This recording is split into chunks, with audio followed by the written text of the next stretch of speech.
real life events. She's a very lovely lady. I was just about to ask you what life was like in the studio. I think you may have summed it up there, Rob. I swear to God, what is happening here is not at all dissimilar. That's true. Honestly, you guys, we have so much fun. And the number of times that we've all had to stop recording because we're laughing so hard. Or we have, Rob, I don't think you've ever shared your little jingle for me, and I would blow a line. Because okay, let me set you up. Because, well, I have to back up to, Barry was studying to be a lawyer, and he'd have these 50,000 books on his lap while we're recording, and you know the lines just going boom, boom, boom, boom, boom, boom. And he's highlighting. And he's highlighting, and he never misses a cue. Well, I got a coloring book on my lap, basically, or People magazine, and I always missed my cues. And I'd go, Cam, and I'd say, ooh, Cam, and I say the line, and I would flub it, and I would go, so Rob created this. Because he just happened to fall asleep on it. So he said, Cammy, the narcoleptic actor, falls asleep whenever he blows it. Cammy, the narcoleptic actor, has to get some rest and he knows it. Cammy, the narcoleptic actor, once you know him you will agree. He's sweet, he's cool, he looks great by the pool, and once you love him, you'll agree. Everybody falls in love with Double C. Cam Clark. I don't remember that second verse. Bad for an old turtle, huh? So when does the Cam Clark show debut? I'm waiting for that one. Well, wait a minute. Yeah, I don't know that you folks know this, but he really did have, sort of tangentially, his own show. Cam Clark is a living, breathing member of the King family, and when all of us were kids, we all used to watch Cam on ABC on Sunday nights with the King family show. I was adorable. And when Peyton did my trivia intro with a winner on Family Feud, my family was on Singing Family Feud against the Lennon sisters and Sister Sledge. And but game show wise, when you talk about meeting before we meet, before this, Townie and I met on Super Password. We were Contestants, but non-celeb contestants. no, you know. In our mind, we were. This was in February of 1985. And I was only in LA for 4 or 5 months at that time. Yeah. But the funniest thing is, you know, when you're on a game show, there's like a ton of you sitting in a holding tank, and they have these cars, and our names are on them, and the stage manager or somebody would pull them from the talent coordinator's hand, and so there's like 35, 50 people in this, and he and I just went, boom, and we became friends before the Turtles and hanging out and stuff. So you obviously knew, I mean, when you guys got Turtles, you're like, oh my God, I can't believe we're working. Yeah. That's so cool. Yeah. That's great. Yeah, I was on Pyramid, and someone at this convention handed me a screenshot. What? Of when I was on Pyramid. Yes, I know. Because it was the one time that I blew the question. The one time I blew the clue. Do you remember it? Accidentally said the word. Well, I didn't until he told me. I remember it now. It was things that are blank, and I accidentally said a blank slate instead of a clean slate, and I got dinged. But I did win, people, $25,000. $25,000 maybe seems like a pretty decent prize, but I got $200 in a bet spread. Nice. I won on Password $100 in a year's supply of pantyhose. And you know, I was on the Pyramid too, but I built them. I've been around for a while. I'm in hotel. Hotep Smith. They didn't have pantyhose in those days, did they? We had fishnets, and we used them.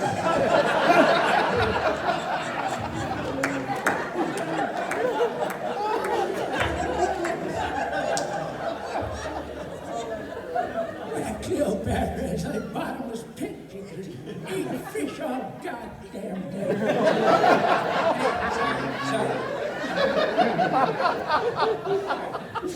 Yeah, that was the session. That's what the session would be. By the way, you have not seen this, but this gentleman has got the bitchinest Ninja Turtle Converse.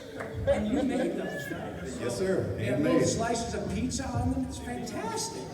Try Yeah, it. and so what you gotta know is that Peyton actually decoupaged images of each of us on each side of his Converse sneakers. You should have seen the kitchen for about 18 hours in that process. Townsend, I like your. Let's bring Townsend Cole Not out. bad, second best. Look at that. Look at that flexibility too, man. I'm impressed by the shoes and the I move. didn't do any decoupage. But at your age, to move like that is pretty astounding. So speaking of moves and thinking about all the crazy things that you've experienced in the time that you have been in this business, from the Tick to Fraggle Rock to Turtles, what's one of the most memorable moments you've got when you get together with a group of fans like this? What sticks out in your mind?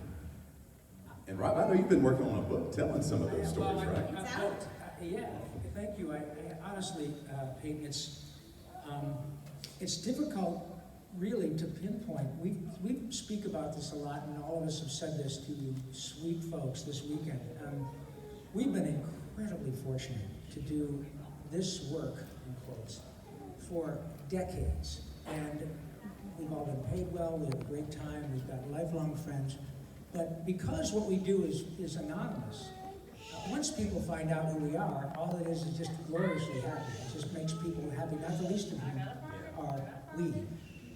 But when we come to events like this, and you sweet folks stand in line, sometimes for an hour, to tell us not only how important Ninja Turtles are to you in the normal sense, lots of joy, you share it with your children, the other shows on which we work, but often, and it's already happened this weekend, we meet people who will tell us, but for Ninja Turtles, my childhood was in the dumper, or I was part of the foster system, or I was adopted, or I lived in a group home, or whatever. Things that most of us have never experienced and never would have known until you folks have the courage to tell us. It's mind-blowing. It has become so much more than a paycheck. And we are the glorious recipients of your love, admiration, kindness, and honest to God, you guys, that's why it's impossible to quantify which experience is the best. They're all the best. We go home utterly exhausted from saying thank you. How on earth could one's life be any better? So, thank you. It's the best.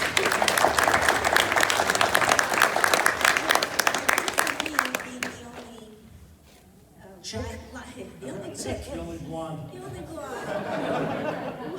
What I have come to appreciate, in addition to what Rob was saying about everyone, is that a lot of women come up to me and they say, if not for April, I wouldn't have gone into the military. I wouldn't have become a teacher. I wouldn't have pursued my dreams. Because back in the 80s, and it wasn't that long ago, but women didn't have Yes, as it many... was. Who said that? Women didn't have the opportunities they have now. Yeah. And so this character gave people the courage to pursue their dreams when they were told by their parents and their brothers, you're just a girl, Right. You can't do anything. In fact, can I just tell you something? Last week, I mentioned the book. I was in New York doing a bunch of press for my book, and one of the shows I did was at Fox Business with Liz Clayman. And Liz Clayman is a really well-known journalist, and okay. So do you know, when we were talking about Ninja Turtles, Liz said that every time I would go to do a live remote, all the little girls would say, "Look, Mommy, it's April O'Neil." And so Liz said, "Yeah, this is a woman who is a big fancy schmancy star on, Fox Business, an anchor." And she said, "Oh my God, I can't tell you how many times April O'Neil came to play in my life." That's a big deal. It's not only a cultural phenomenon, it changes people's lives. And it sounds silly, you guys, but we did not know that until these events. That's so true. And if I'm not mistaken, Peyton, tell me if I'm wrong, but when we met in New Hampshire, was it you who said that Donatello? So listen to this. This is typical. Cool. And it's so great. He said, "You know what? When I was a kid, what I learned from Donatello was that it was okay to be smart." How about that? Wow. Yeah. So what happened, Peyton? I learned it was okay. I never said I did it. That's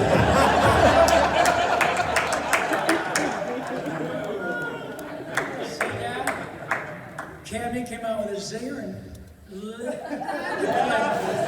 I can play hardball with a turtle, yeah, baby. Good for you. Outstanding, Cammy. Well, and I think one of the things that made me relate so much to Donatello was I found a personality that was very similar to Barry. So, Did you? Yeah. Well, thank you for and in talking with you, I see that a lot of what I saw on screen is reflected in the man that sits before me today. Yeah, I mean, And that southern accent that Donatello uses on the show. I was hired for my own voice, which is always interesting and fun. I mean, so I really, when people ask me to do the voice, it's not very hard. Yeah, you're good. Not a big challenge. But I was, and I guess I just always was attached to Donatello because I was kind of a bookworm, not in a scientific way, but with law and politics and I was always reading, and so I really did kind of identify with him. I have to say, in answer to that other question, and maybe it's a little off topic because since I've been coming to the cons, all kinds of interesting and weird things have happened to me. And one had actually nothing to do with turtles, but I had actually gone through this kind of singer-songwriter phase in the late 60s, early 70s. And so in like 1970, I recorded an album for Capitol Records of my songs. And it rapidly disappeared. Nobody on earth, ever heard that album, I don't think, until it was in New Hampshire, and someone came up to me, and she showed me, and she was like a girl of about 25, and she came all the way from New Jersey to New Hampshire to see us. And she showed me she had my album on her iPhone. And the whole album. And I mean, that was the sale. I don't even know where she found it. But that was mind-blowing. And that and the screenshots, of course, of my failure. But it was, it was definitely, I mean, the people that I meet are, because I've had a long career, going back to like when I was 3, and people come up with the weirdest stuff that I don't even remember. And they say, "Well, do you remember when you did this?" And I said, "I don't know if I do." But Barry's modesty is kind of overshadowed the fact that he is truly an accomplished fellow. I mean, as you said, he's had a career. It's difficult to have a career for 5 years in Hollywood or New York, right? But Barry's been working steadily and been able to make the transition from being a child to a teenager to an adult to Methuselah. And in the meantime, he ran for Congress. Oh, and in the meantime, he got his law degree. Oh, and also in the meantime, he was the president of the Screen Actors Guild for 7 years. And also, now he's a professor.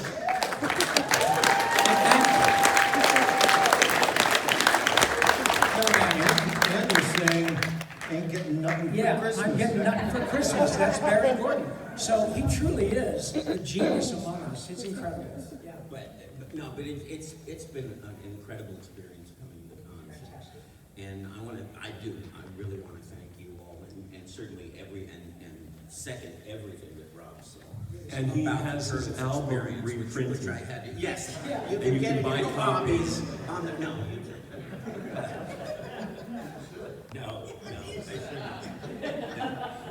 No. Okay. Thanks, Barry. I appreciate that. Well, so we learned a little bit about where Barry's character came from and a lot of essence of who he was. How did you all decide how you were going to embody the persona that you were given in each one of those turtles in April? What was that like? I'm a smart ass. He said, "Do you like red?" I said, "Sure, my eyes are red most of the time anyway. Why not?" So it was that simple. Yeah. For me, the way the audition process works is they give you a sheet of paper with a picture of the character on it and a description of the character and some sample lines to read for the audition. So in the case of Michelangelo, they wanted him to be a surfer dude, and they used Sean Penn from Fast Times at Ridgemont High as a prototype for him. So that's where that came from, and it's the way the character was written as well. I would have used that same prototype that I had the opportunity, which I never got. Well, I'll just say that if you like Michelangelo, it's because my surfer dude was simply a ripoff of Cam's surfer dude. There you go. Cam, do you want to give the surfer dude a try? Enter Michelangelo?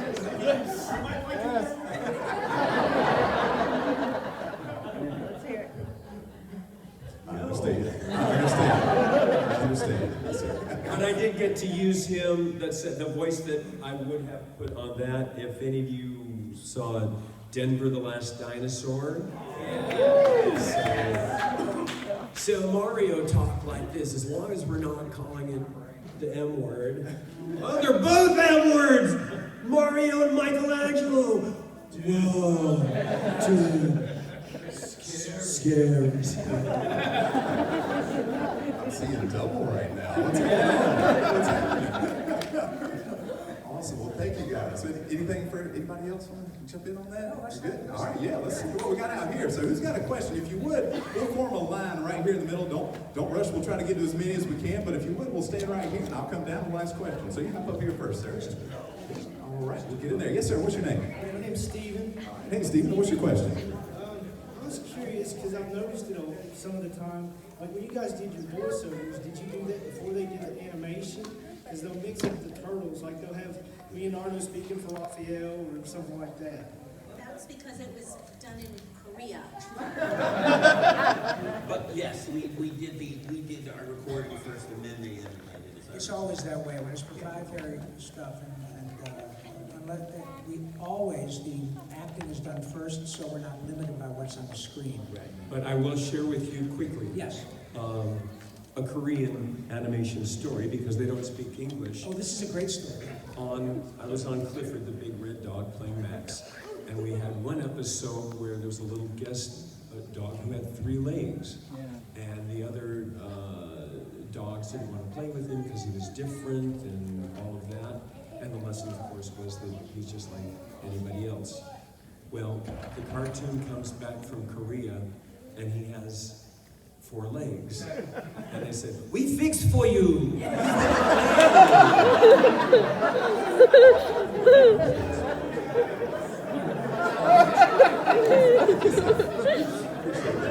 careful when you get your production work done, folks. That's what we're here for.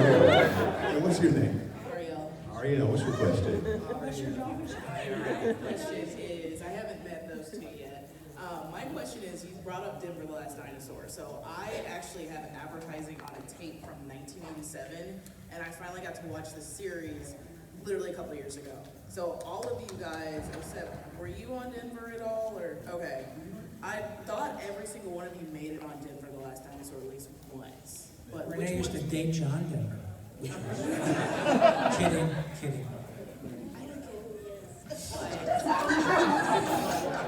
God, you can't be an American. You don't know John. Do we need to sing some country roads? Is that what he's doing? It's on the Muppets. So I'm guessing you're on Muppets. But for the ones who were on Denver the Last Dinosaur, so what was that like? I have to ask because I finally got to watch a series. I love it. It wasn't on for only like 2 seasons, right? But it was great, and that was with Frank Kofod, wasn't that? Franklin Kofod that did that show, Denver the Last Dinosaur? I think so. Yeah. That was over at, we used to record it at SSI on Santa Monica Boulevard. It was just didn't you play? I played Shades and Mario. Right. So, Shades, he did like a homeboy essay. Right, and also Cammy is fluent in Spanish. So that helped. You could do that because you had that authentic.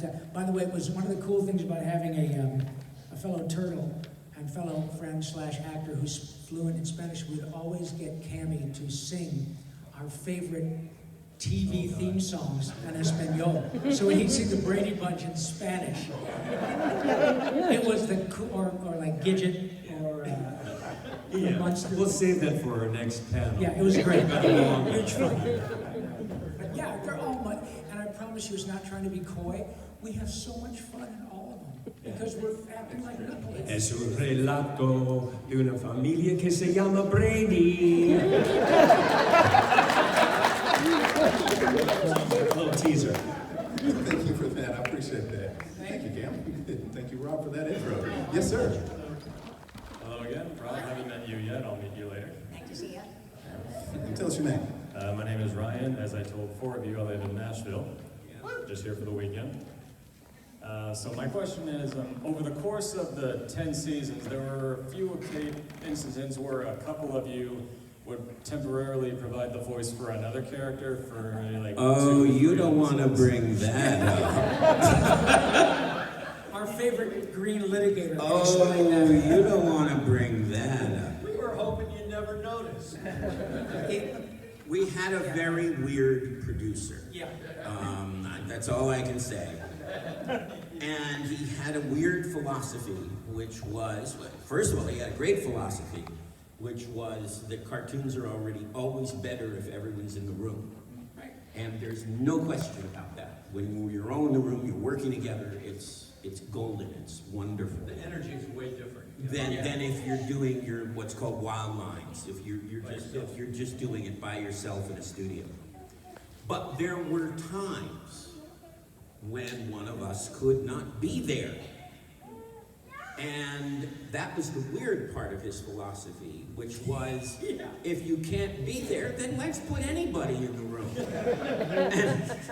And that's basically what they did. So if I couldn't be there because I was in New York and doing something, they recast me.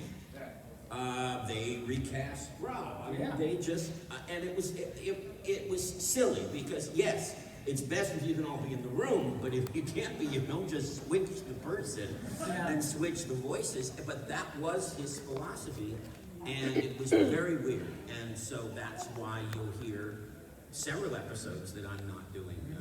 There was another time though, when, was it Peter that got sick? Who got sick? Yeah, Pete got sick. So Peter got sick, and Townie did his voice, but did not take the pay. And That's right. And Peter got paid for that. And, we really tried to be there for each other. Yeah, oh, absolutely. That was, that was. Yeah, it was. Yeah, that was extraordinary. But there were some times when, like Barry was saying, when they would recast us. But there were also times when, in a session, if James Avery, God bless him, our dear Shredder, got on Fresh Prince of Bel-Air and couldn't make a session or something. So rather than recast him, they would pick one of us to do Shredder. Yeah. So I got to do Shredder-ish a couple of times, just like I tried to do Krang a couple of times when Pat was on vacation in Hawaii or whatever. So they'd say, to me occasionally, Tommy, why don't you do Shredder, this episode? Well, in my thinking, I was thinking that I'm just dummying the lines. And they're going to get James back in and actually put him in the final show, which they didn't. And so my voice ends up in these shows, and people go, now, why were you Shred? And by the way, it's not unusual for producers to say, Robbie, would you mind plugging this in until Jess Harnell gets back and all that? And of course, because the animation can't wait. Sure. Right. But there was no reason why they couldn't have Right. other than money. Yeah. Did I say that? Yes, you did, you could. No, it's true. And you know, we're not here, Barry said, to open that can of worms and cast aspersions. They're doing. But it's hard not to. But we get all this love now, which is something that is just an incredible adjunct to an already marvelous experience. However, times have changed, and those folks did not understand how deeply people connect with these characters.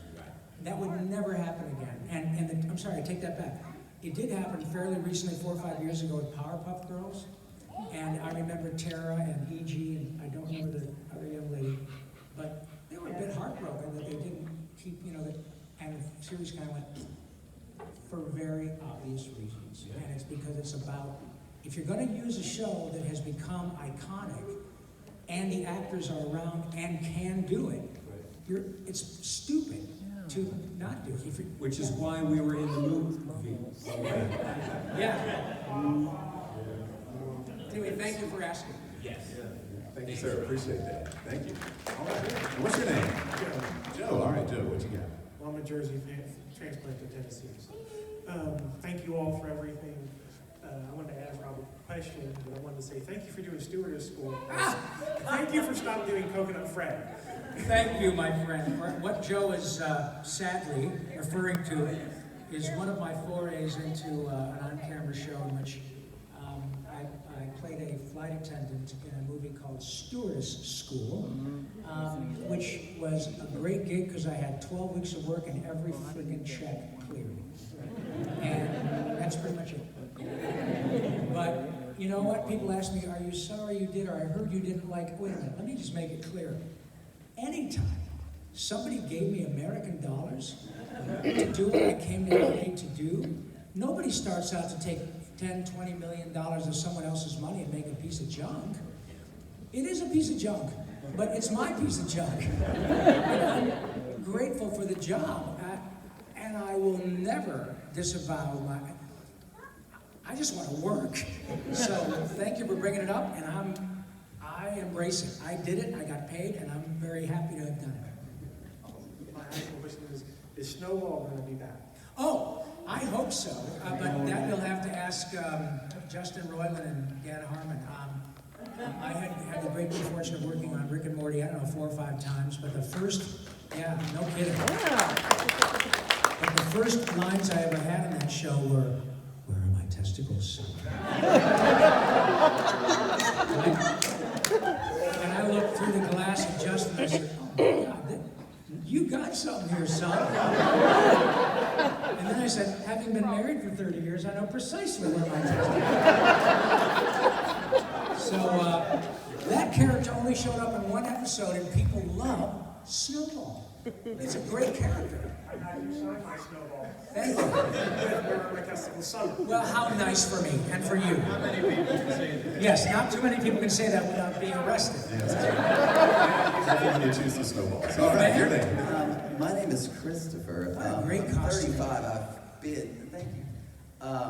Been a fan since I was a kid. I grew up with the original TMNT, and I told my mom that I was coming to meet you guys, and she sent me an itinerary, and she said that you owe her for like 8 brooms, a couple mops, and I cut down to make nunchucks out of swords. She wants to collect Let me tell you here, something. so you can make checks payable out to Julie Garland. She would like to have those. I say to people all the time, excuse me, we would like to thank your parents as a result of, for buying action figures, because as a result of your parents' largesse, my kids' teeth are straight today. That's true. Not that we need money for the end. No. Really, you guys were, all of you were the voice of my childhood growing up. It was, I was probably like 5 or 6 growing up watching you guys. And of course, Rob went on to be Donatello. I know. And was I the get to voice be of... 2 turtles with a 25-year Yes, gap. and was the voice of my youngest son's childhood, because that's where he knows it from. So it's really dope. But in the spirit of fun, what I like to do with people that voice act is, let's have a Goldblum off. Cam, give us your best Jeff Goldblum. I know Rob has kind of a good Jeff Goldblum. Everyone, do your best Jeff Goldblum. I have only danced with Jeff Goldblum backstage at one of our conventions. He's a fabulous dancer. Wonderful. You know, you may have been, and it may be with respect to me, we all do a Christopher Walken. That's or Walken. We all. Well, I'll tell you what. I'll do my Jeff Goldblum. It's this. Everybody loves turtles. That's a vision before of us with Jeff Goldblum. But everyone needs to hear Rob's. Christopher Walken. But my version is sort of, especially with respect to the context of where we are, we should call it a Walking Dead. Sir. All right, what's your name? John? Yeah, y'all share so many wonderful stories, but a question, unless that's all our childhood heroes, is what is a favorite blooper or outtake that y'all had on the set or behind the scenes? Oh my gosh. Well, I will tell you one thing that on a lot of shows they would do is the engineers would save the profanity that would come out of our mouths when we flub things, or when we remind each other, "That's your line, darling." You know, and at Christmas, they would put together all these outtakes, just string them together, and it was the naughtiest blooper reel. You hear all the turtles, except for sweet little Renee. She was often here, basically, oh my God, oh shut up, you know, what's the matter with you? That's why she's so lovely. No, I'd just be laughing, I'd be on the floor. And we don't have our friend Pat Fraley here who plays Craig, and Bern, right? Bern? And Peter Renaday, who was Master Splinter, and Vernon Fenwick. But also Peter was the voice of Mickey Mouse for a while, and has glorious stories about working, because he's a bit older than we, and did a lot of stuff for Disney on camera.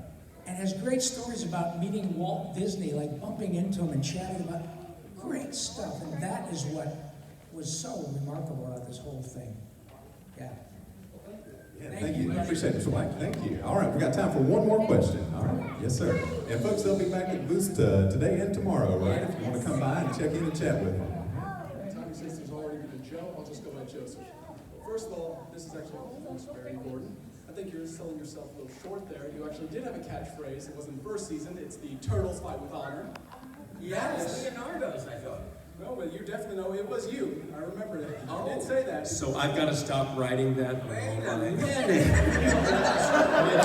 a minute. You do that. Your character has bow staff up in the air. You're like, Turtles Fight with Honor. I'm going to give it to him, though, because he's been using it for years. I'll pass it on, but yeah, thank you for telling me that, Joseph. Anyway, just so you know, breaking the fourth wall was a hallmark of your series. Yes. Yeah. I would have to ask, who do you think had the best fourth wall breaks of your characters? I think Doc and Raph had the best of the two. So what would you say was your favorite fourth wall breaking moments? There was one where Shredder said, Shredder said, wait a minute, you named yourself after a kitchen appliance? That was pretty good. Honestly, I don't recall. It was a while ago. Do you have one? Do you have a favorite? Yeah. Do you have favorites? There's just so many. I do love the fact that when Don would make just a comment about how the mutation didn't help their brain function when Bebop and Rocksteady like collide with each other. Oh, yeah. First, they're supposed to be intimidating new foes, and then they just embarrassed themselves, and then became a joke afterwards. Isn't that great? Always loved that one too. There was one that Michelangelo had where Donatello says to him, and they're like going down these sewer pipes or something, and he says, Michelangelo, why aren't you saying cowabunga anymore? And Michelangelo says, yeah, you know, dude, I'm getting kind of bored with it. I'm thinking, how about yabba dabba And then he stuck his hands on my mouth. And he says, no, it's just not you. Excellent. A lot of those, what you're talking about, they weren't written in the script. These guys came up with it. There were so many ad-libs and wonderful lines. Now, there were times at the beginning of every season, they would give us a lecture. Okay, we want it darker. We want you to stick to the script. We want it darker, darker, darker. And we were like looking at each other like, are you kidding? So the first couple of episodes of each season, you might find them to be a little darker. And by the third and fourth, we were all back in the sandbox throwing sand again. So many of those iconic lines that you're remembering, they weren't written. These guys came up with them. They're really brilliant. It's like we say, that old axiom that a high tide raises all boats, and it's always wonderful to be able to act with people who are better than you because it makes me better. And the proof, as they say, is in the pudding. Because all these years later, all the fact that this has been an utterly ego-less pursuit because we know how much better we are together. And we were right. That's why you guys are here. It's remarkable. That's right. And I just want to say, because we're going way back to you talking and Peyton about the family. And the thing is that the family broke up. I mean, the family didn't see each other for many, many years. And the reason that the family is back together again and probably feeling more like a family than ever is because of you. Yes. Because we started to do these Comic-Cons and people said we wanted the four of you at the same time. And we started traveling and hanging out together and probably are spending more time together than we did when we were doing the show. And supporting each other, and it has been really wonderful. So I just wanted to thank you for bringing the band back together in the sense that, we're all brothers and sisters up here, and it has really been an incredible journey. Thank you so much.